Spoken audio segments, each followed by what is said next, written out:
Good afternoon. This is our appraisal project for Finance 3070, Professor Lily Shen, brought to you by Christian Werner, Luke Tyrell, Sam Pagani, Kevin Kennedy, and Eric Bergman.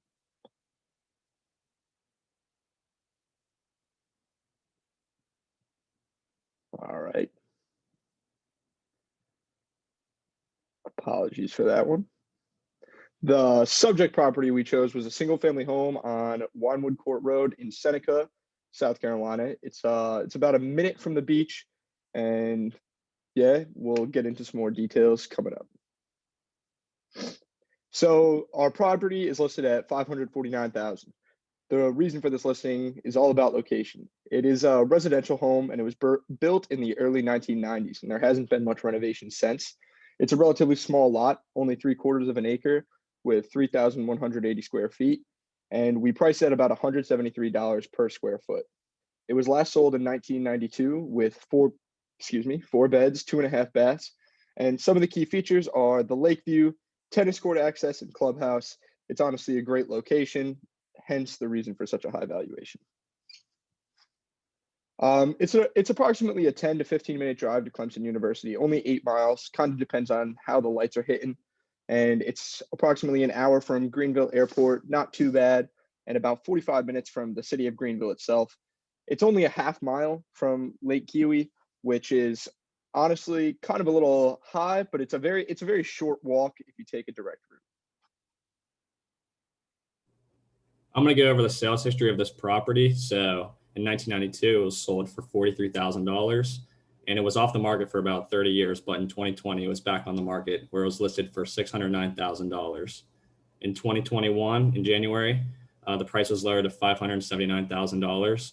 And then in February, the price was lowered again to $549,000. Now I'm going to go over the demographics of Seneca. So Seneca is located in upstate South Carolina, near the border of Georgia and North Carolina. In 2018, the population was just over 8,000 people, so mid-sized town, I'd say. In Seneca, the average age for a citizen is 44 years old, so middle-aged area. The breakdown for races are 70% white, a quarter African-American, and just over 2% Hispanic. The average income per household is $40,000. And the population grows at an average rate of 1.1% yearly.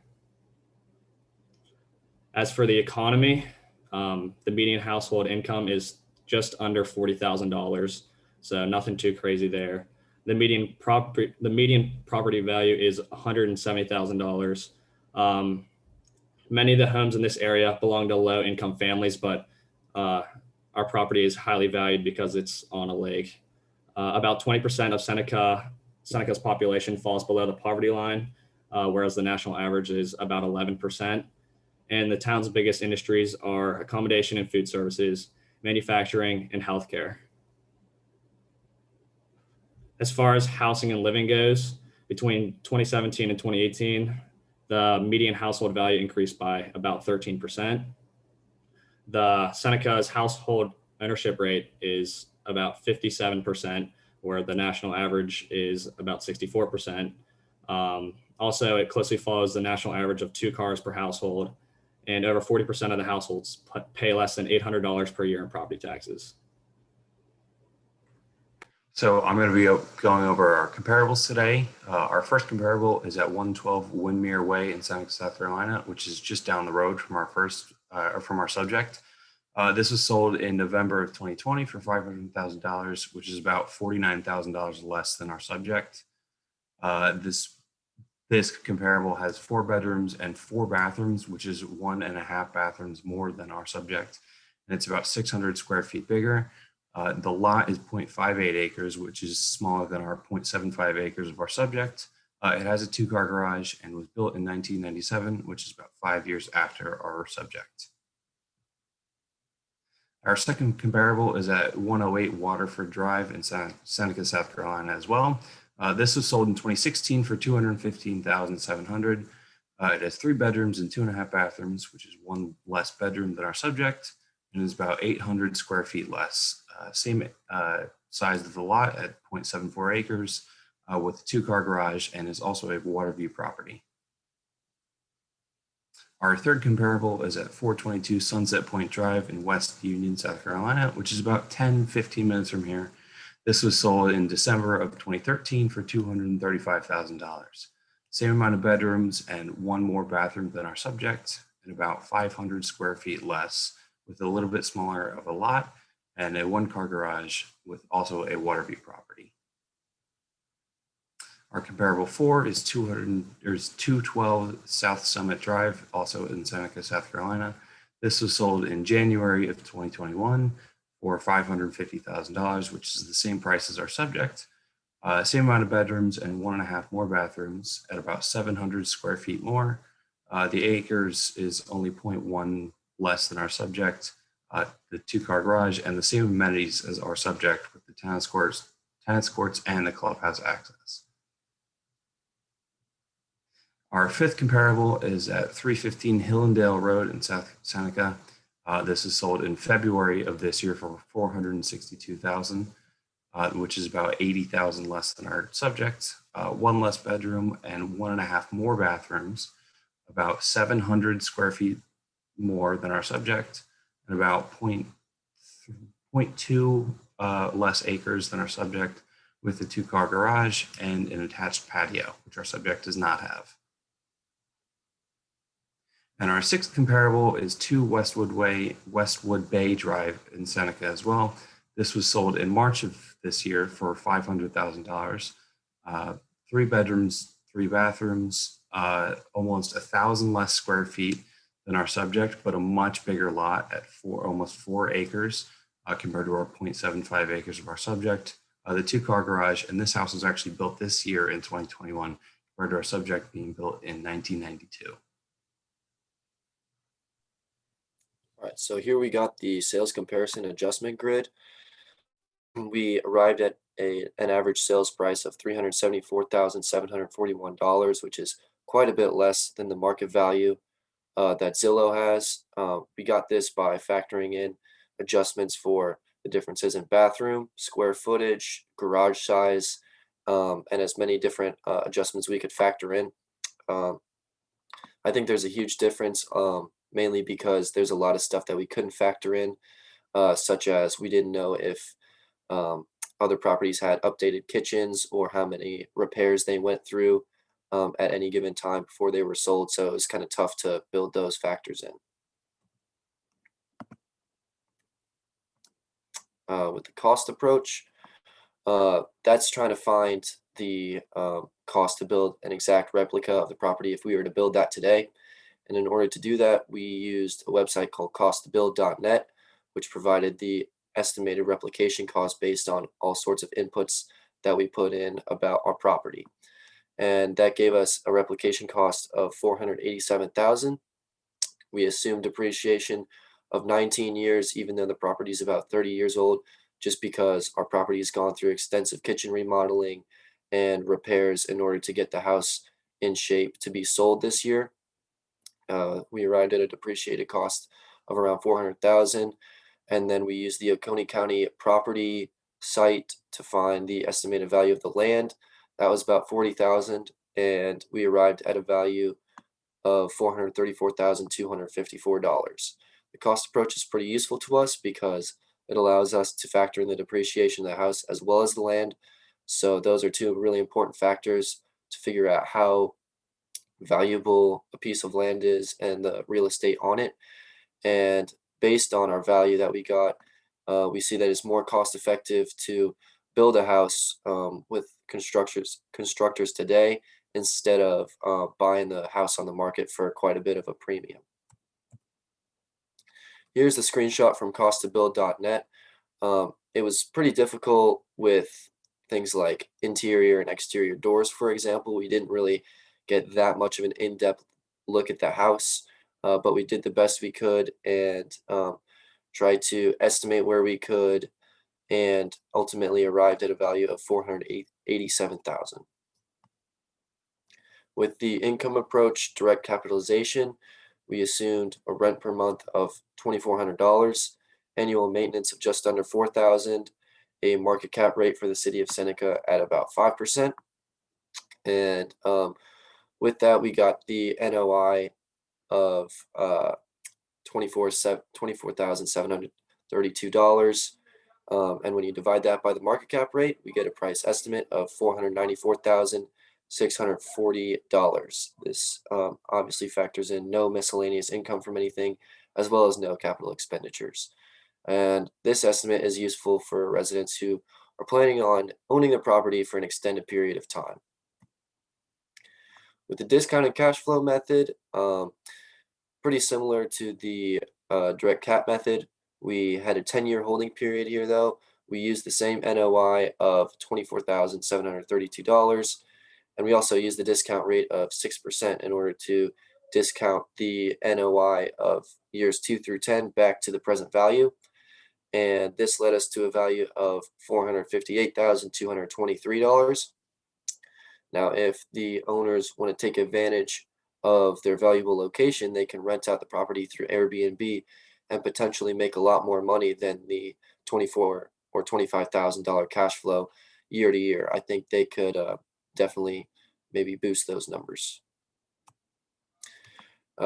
We arrived at a final value estimate of $468,662. This comes from weighting the sales comparison at just 5%. Usually we would have weighted it more, but the value is so far off the Zillow estimate, and there was a lot we didn't know about the other properties. So we didn't really weight that one too heavily. The cost approach, we weighted that at 15%. It was relatively valuable in helping us find the depreciation and the value of the land. The direct cap method, we think was really valuable just because we assume that if you're buying this kind of property, you're going to be staying long term at that property. And that's where direct cap comes into use a lot. And the discounted cash flow, it's the same kind of deal. We weighted that at 30%, just because we could see a long-term owner and an owner who wants to take advantage of maybe renting out the property if they want to do that.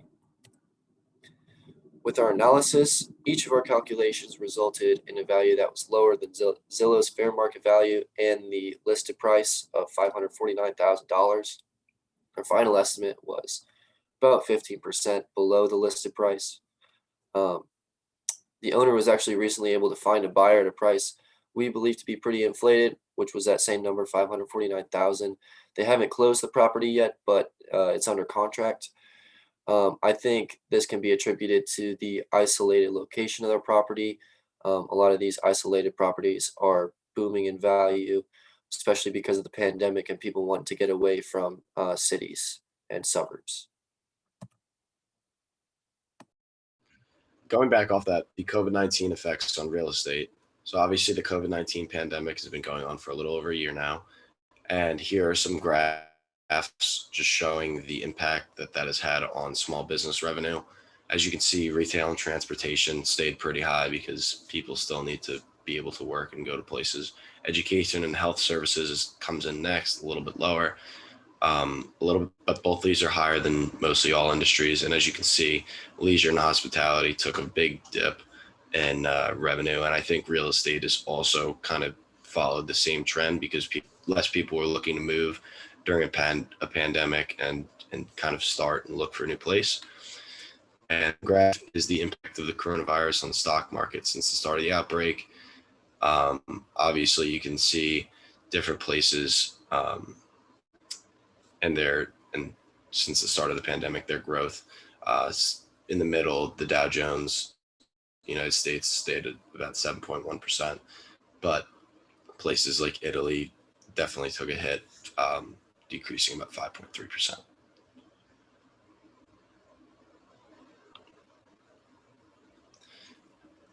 And to continue the COVID-19 effects on real estate, mortgage rates fell to 2.1%, down from 3.45 a year before. These low created a seller's market, and housing prices have skyrocketed as the demand far exceeds the supply. Also, the prices of real estate in cities has gone down massively, also because of the rent freeze, which basically says that a landlord cannot evict somebody for not paying rent, and these rent freezes keep getting meaning that when they do eventually come off, people will not be able to pay their rent. And when they're not able to pay their rent, the landlord then cannot pay the mortgage, which will now create a lot of foreclosures and properties available by the bank, similar to a housing bubble that we saw early in the pandemic. President Trump signed the CARES Act to try and rebound the economy, which included some of these rent freezes and stimulus packages where people were able to pay their rent. But it only went so far, and there wasn't really ample money to last for a year's worth of rent. And President Biden recently passed the American Rescue Plan, which is the 5th COVID stimulus package, which did a very similar thing, helping people be able to pay their rent and live off of the money from the government, whereas before they weren't really able to find money for rent and stuff. And now with Operation Warp Speed and administration, people are really on the other side of the COVID-19 pandemic and getting back to work. And I think it's a very good thing that people will actually be able to get back to more of a normal way of life. So the strengths of our appraisal were the use of multiple strategies in the analysis methods, which created a well-conceived estimate that considered a lot of the different factors of our subject property. The recent sales of many of our comparables creates more accurate estimates, with 4 out of the 6 being sold within the last 6 months. Like we said, with the seller's market, a lot of these properties do tend to honestly wait on the market for a long time, but having 4 out of 6 properties sell in the last 6 months gives us a much more reasonable estimate on the value of our subject property. And also our comparables were also very close to proximity to our subject property, with almost all of them being located in Seneca. And the last strength is all our appraisals were quite similar, showing that our procedure was correct in estimating the price using our different approaches. The weaknesses of our appraisal between the approaches could create some slight variations in estimates, but even though all the estimates were pretty similar, showing that we did it correctly, it wouldn't create that much variation. The inflation effects due to COVID-19 are also variable, which create uncertainty in trying to appraise a property. And the last weakness is potential for outdated information, such as market cap rate or cost approach information, as the market's changed a lot over the past 5 to 10 years. Thank you very much for watching a presentation on our appraisal. That's all we got.